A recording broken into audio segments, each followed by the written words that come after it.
Baik, pada pertemuan kali ini kita akan membahas tentang formula if. Nah, di sini formula if yang akan kita pelajari menggunakan 3 kondisi. Apa itu 3 kondisi? Yaitu jikanya tuh ada 3 gitu ya. Nah, ini adalah contoh kolom soal yang siap untuk diisi. Kita lihat dulu yuk soalnya seperti apa. Nah, contoh soalnya adalah seperti ini. Isilah kolom keterangan dengan, kita langsung ya mengisi kolom keterangan ya. Isilah kolom keterangan dengan jika kode Mg maka keterangan minyak goreng.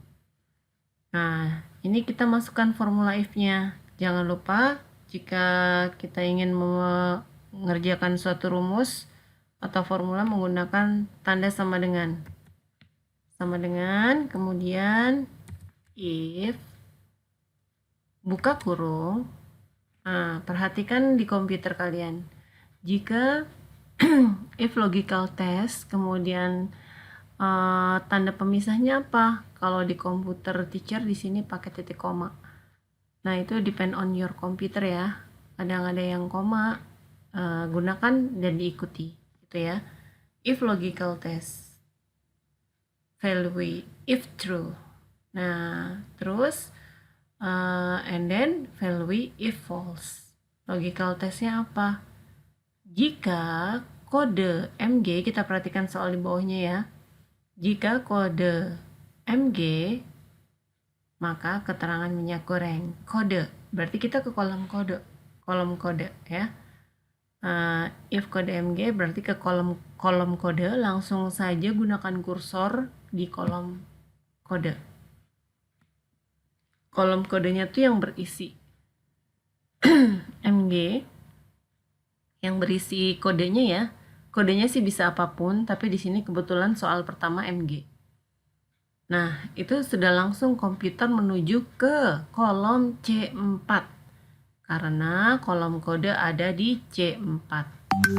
Ya, C4 sama dengan logical testnya apa gitu ya.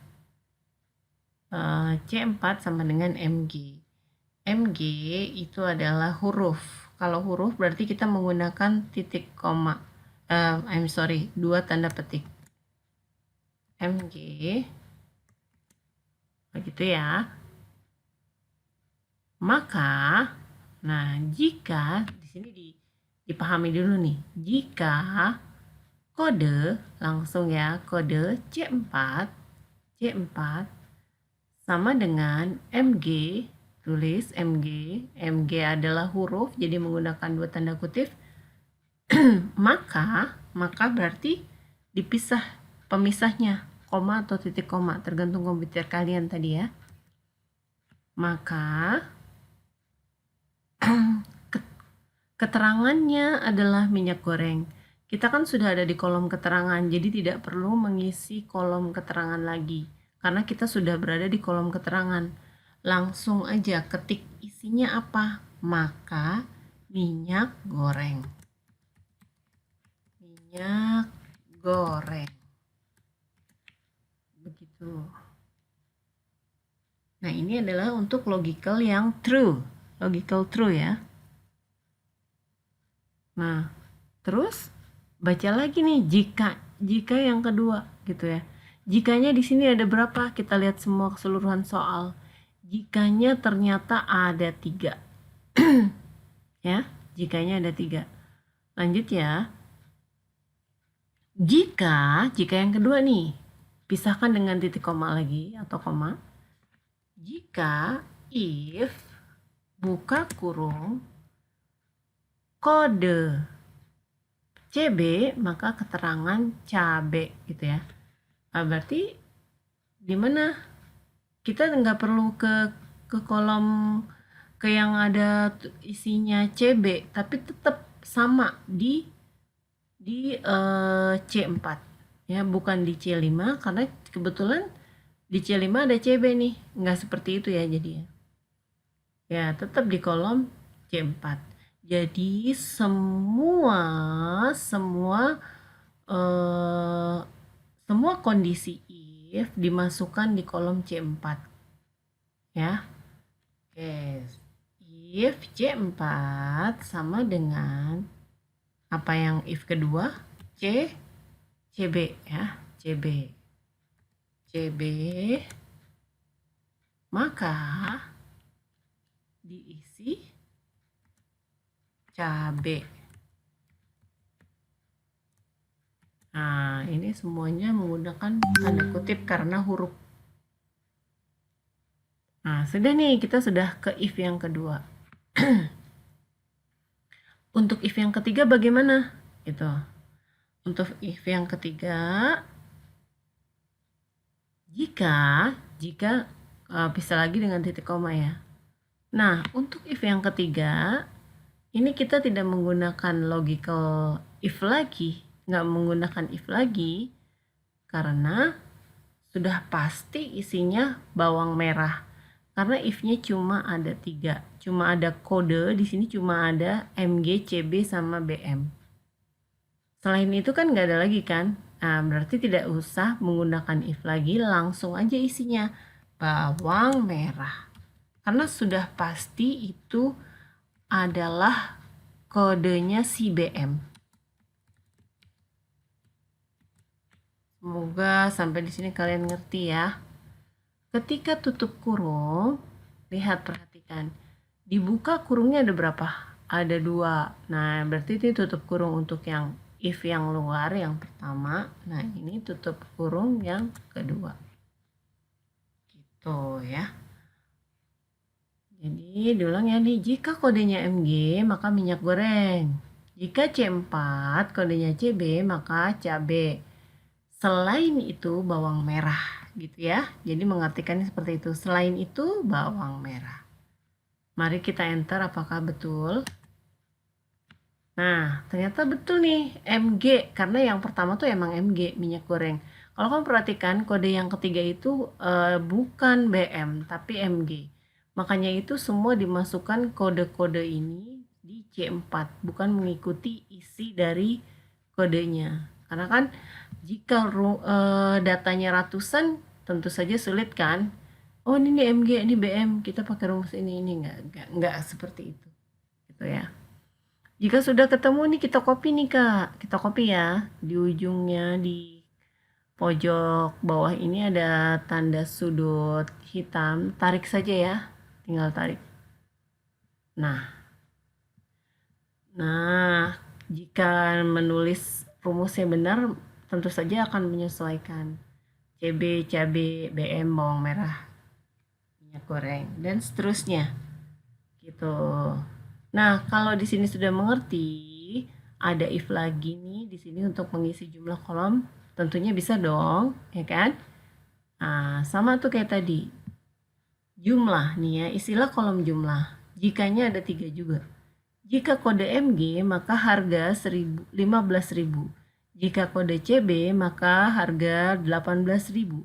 Jika kode BM, maka harga 20.000. Berarti kita masih menggunakan kolom kode if-nya. Sama dengan, jangan lupa ya, kita isi yuk kolom jumlah ya. If, buka kurung, kode. Kodenya masih di C4. Jika C4 sama dengan kodenya MG, maka isinya berapa? Ini kita kan sudah ada di kolom jumlah, ingat ya. Kita sudah, sorry. Jumlahnya, Masya Allah. Di sini jumlahnya diisi aja deh. Terisi ya, 2, 1, 2, 3, 5, 1, 4, 3, 2 gitu ya. Nah, ini adalah kuantitas yang masuknya gitu ya. Maaf ya. Nah, sekarang kita isi yang kolom harga nih. Kolom harga dulu. Kolom harga, jika kode MG, if, buka kurung, langsung kursor kita arahkan ke kode, kodenya C4, di alamat selnya di C4 isinya sama dengan MG, maka harganya berapa? MG tuh 15.000. 15.000. Nah, sekarang kita ke if yang kedua ya. If yang kedua. Jika if buka kurung ke kolom kode, alamat sel kode tadi yaitu C4 lagi. C4 sama dengan apa? Kasih dua tanda kutip lagi karena huruf ya. Sama dengan CB, maka titik koma, maka tuh titik koma ya. Maka harganya berapa? 18.000. 18.000. Nah, sudah nih, kita sudah ada di dua kondisi if. Nah, kan ada 3. Berarti selain itu titik koma, selain itu harganya berapa untuk kode terakhir, ya kan? Terakhir tuh kan berarti kan udah punya si BM nih. Selain itu pasti punya si BM, yaitu 20.000. Nah, buka kurungnya 2 berarti tutup kurungnya juga 2. Seperti itu. Mari kita enter apakah benar. Oh ya, di sini tidak pakai tanda kutip ya untuk angka. Untuk angka di sini 15.000, 18.000, 20.000 merupakan numerik ya, number. Jadi kita tidak gunakan tanda kutip supaya bisa dijumlah. Gitu. Nah, tuh ya. Oke, berarti benar nih minyak goreng 15.000. Mari kita copy, kita paste. Apakah semuanya bisa? Nah, alhamdulillah bisa ya. Oke, sekarang kita lihat untuk soal total. Oh, ternyata kolom total itu adalah jumlah dikali harga. Masih ingat pelajaran kelas 3 ya? Nah, ini klik di sini ya, sama dengan jumlah kali harga. Langsung aja ke kolom sel jumlah. Sel jumlah mana? E4 dikali harga. Kali itu gunakan simbol tanda bintang yang ada di atas angka 8. Dan tekan tombol shift karena dia ada di atas keyboard ya. Ada di atas tutsnya itu. Dikali harga. Klik lagi alamat selnya dari harga, yaitu di F4. Tuh ya. Langsung aja kalau diklik tuh kita nggak mikir-mikir alamat selnya berapa gitu. Kalau udah enter. Nah, bener kan? 15.000 dikali 2, 30.000. Nah, sekarang kita enter. Kita paste. Ya, seperti itu. Oke, sampai di sini pelajaran tentang if sudah selesai. Semoga kalian mengerti dan berhasil mengerjakannya ya. Good luck!